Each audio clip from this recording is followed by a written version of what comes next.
नमस्कार मित्रों, अतुल आश्रम में आपका स्वागत है। जप तप मख समदम व्रत नाना, विरति विवेक योग विज्ञाना, सब कर फल रघुपति पद प्रेमा, तेहि बिनु कोई न पावहि क्षेमा। रामचरितमानस में गोस्वामी जी एक बहुत सुंदर संदेश यहाँ दे रहा है हमें। और जैसा आप जानते हैं, मानस में सर्वत्र अगाध भक्ति है, अगाध भक्ति है, भक्ति ही भक्ति है। तो यहां बताया गया है कि जप तप यज्ञ सम दम नियम, जितने भी व्रत हम करते हैं, विरक्ति विवेक योग विज्ञान, जितने भी साधन हैं, उन सभी साधनों का अंतिम फल क्या है? तो सब कर फल रघु पति पद प्रेमा, अतहि बिनु कोई न पावहि क्षेमा। तो साधना के नाम पर जो कुछ भी किया जाता है, साधना के नाम पर जो कुछ भी किया जा रहा है, इन सबों का अंतिम परिणाम राम जी के चरण कमलों की भक्ति को प्राप्त करना है। और वही होता है, वही अंतिम परिणाम है। बड़े बड़े यज्ञ होते हैं, बहुत कुछ होते हैं, सम दम यम। क्यों ऐसा क्यों है? तो बार बार ये बात बताई गई है। एक बहुत अच्छा श्लोक है, नाहं वसामि वैकुंठम योगिनां हृदय न च, मद्भक्ता यत्र गायन्ति तत्तिष्ठामि नारद। मैं कहाँ रहता हूँ? जहां मेरे भक्त मेरा गायन करते हैं। मानस कहती है, मिलहिन रघुपति विनय अनुरागा, किए जोग जप ज्ञान विरागा, तेहि समाज उमा में रहू, अवसर पाई वचन एक कहू, हरि व्यापक सर्वत्र समाना, प्रेमति प्रकट हो ही मैं जाना। तो इस तरह की बात बताई गई है कि अंतिम परिणाम प्रेम और भक्ति को प्राप्त करना है। वह मिल गया, वह फाइनल है। जैसे ही वह भक्ति प्राप्त हो जाती है, फिर भरत जी वाली अवस्था होती है, हर धन धर्म न काम रुचि, गति न चाहो निर्वाण, जन्म जन्म रुचि राम पद, यह वरदानन दान, यह वरदानन आन। यही वरदान दीजिए, दूसरा वरदान, दूसरा कुछ नहीं। न मुझे अर्थ चाहिए, न धर्म चाहिए, न काम चाहिए, न मोक्ष चाहिए। मुझे जन्म जन्म राम जी की भक्ति चाहिए। ये अंतिम परिणाम है। भक्ति मिलने के बाद, भक्ति जिसमें आ गया है, जिसके सॉफ्टवेयर में, उसके लिए कोई धरातल, भूत भविष्य वर्तमान, जुपिटर मार्स, कहीं भी वो होगा, उसका एक अपना वातावरण उसके साथ चलेगा। और वो जहां कहीं भी होगा, भक्त भक्ति होगा, चाहे वो कहीं भी जाए। वो जहां जाएगा वहां एक वातावरण क्रिएट हो जाएगा। ये वातावरण अपना वो साथ में लेकर चलेगा, काकभुसुंडी के जैसा। और वो जहां होगा वहां पर भक्ति की ही बात होगी, भक्ति की ही धारा बहेगी। आसपास भक्ति का पूरा एक सर्किल बना रहेगा। तो ये है भक्ति। भक्ति एक बार मिलने, भक्ति जिसे प्राप्त है, उसे भूत भविष्य वर्तमान किसी की कोई चिंता नहीं है। उसके द्वारा ड्यूटी हो रही है, उसके द्वारा भक्ति हो रही है, उसके द्वारा काम हो रहा है। और उसमें अहंकार, वो अहंकार शून्य है। तस्मात् सर्वेषु कालेषु माम अनुस्मर युद्धस्य।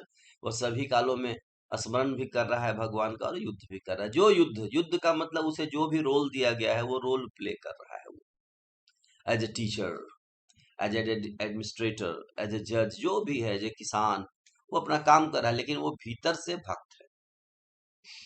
बहुना जन्म नामंते ज्ञानवान मा प्रपद्यते, वासुदेवम सर्वमिति सह महात्मा सुदुर्लभ।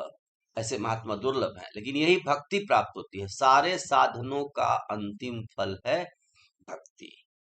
और भक्ति फिर क्या है? भक्ति सोई स्वतंत्र अवलंबन याना तासु अधीन ज्ञान विज्ञाना। भगति के साधन कहो बखानी सुगम पंथ मोहि पावहि प्राणी। तो मित्रों, ये है भक्ति की प्रधानता। और गोस्वामी जी बहुत हमारे लिए कंसर्न रहते हैं, बहुत चिंतित रहते हैं। उन्होंने कई उपाय बताए हैं कि हम कैसे भक्ति करें, कैसे भक्ति प्राप्त करें। एक जगह तो उन्होंने यहाँ तक कहा कि भरत चरित करि नेम तुलसी जे सादर सुनहि सिया राम पद प्रेम अवश्य हो ही भव रस विरति। तो ऐसे सुंदर सुंदर साधन उन्होंने दिए कि चलो कुछ नहीं बनता है तुमसे, तो तुम नियम करके बैठ करके भरत जी का चरित्र ही रोज पढ़ो। भक्त का चरित्र पढ़ने से भक्ति आ जाएगी। ऐसा किया। एक जगह कहा उन्होंने, सतपंच चौपाई मनोहर जानि नर जो उर धरे दारुण अविद्या पंच जनित विकार श्री रघुवर हरे। पासा चौपाई ही याद कर लो, उसी को गदगद भाव से रोज पढ़ो। पढ़ के पहले देखो, शंका मत करो कि क्या होगा, ऐसा क्या होता है, कुछ पढ़ के देखो। देखो कैसा कैसा ट्रांसफॉर्मेशन शुरू होता है, कैसा ट्रांसफॉर्मेशन तुम्हें हो जाता है। तो ऐसा कई जगह प्रसंग दिया उन्होंने। एक जगह कहा है, यह समवाद जासु उर आवा निर्मल राम भगति सो पावा। राम चरण भगति सोई पावा, जो भी है, लेकिन यह समवाद जा मैंने ऐसे कई संवाद है। हनुमान जी और राम जी के बीच जो संवाद हुआ है सुंदर कांड में, तुलसीदास वहां भी सचेत होकर कह रहे हैं, इस संवाद भी तुम्हारे अगर हृदय में आ जाए तो तुम्हारा कल्याण हो जाएगा।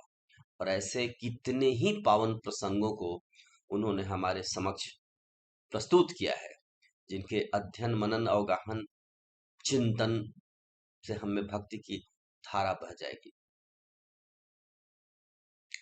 राम भक्ति तह सुर सरी धारा सरसई ब्रह्म विचार प्रचारा विधि निषेधमय कलिमलि हरनी करम कथा रविनंदन वर्णी।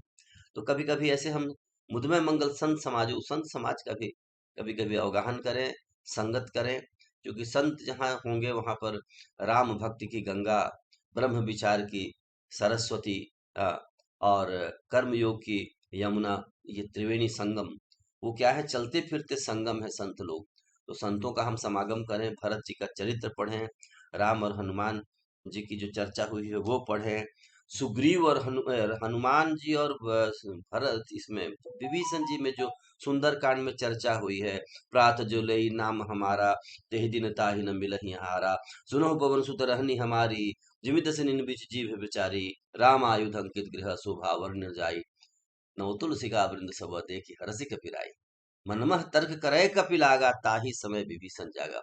इन चीजों का चिंतन कीजिए, इसके लिए थोड़ा समय निकालिए, निश्चित रूप से हृदय में भक्ति का उद्रेक होगा। वस्तुतः जो हमारा हृदय है यह पर्वत है, चट्टान की तरह है, और श्रद्धा रूपी पार्वती का वहीं जन्म होता है। सब जगह पाषाण है, पाषाण है, जब तक श्रद्धा की उत्पत्ति नहीं हुई है। लेकिन हर हृदय में श्रद्धा की उत्पत्ति होगी, हर हृदय में भक्ति की उत्पत्ति होगी, ऐसा है, ये निश्चित है। थोड़े से पुरुषार्थ, प्रयास, प्रयत्न और सत्संग की आवश्यकता है। हम एक सुंदर, सबल, स्वस्थ, शक्तिशाली, ज्ञानवान भारत बनाएं। एक इस तरह के नैरेटिव को हम सेट करें जहां भी हैं, जहां पर उन्नत चर्चा हो, ज्ञान योग, कर्म योग, भक्ति योग तो हो ही, साथ साथ वहां पर एक और योग हो, उसका नाम है सहयोग। सहयोग भी योग है, उत्त योग, ऊंचा योग है उत्त योग, मिलजुल कर काम करना सहयोग, उसके साथ ज्ञान योग, भक्ति योग, कर्म योग जो भी है, प्रेम योग, मंत्र योग, जप योग। तो ये हमारे कंधे पर बहुत बड़ा दायित्व है कि हम जहां कहीं भी हों वहां भक्तिमय, सात्विक और एक विधायक वातावरण तैयार करें। ये इस दायित्व को लेकर ही हम इस धरती पर जी रहे हैं। जय श्री राम, जय भारत, जय जगत।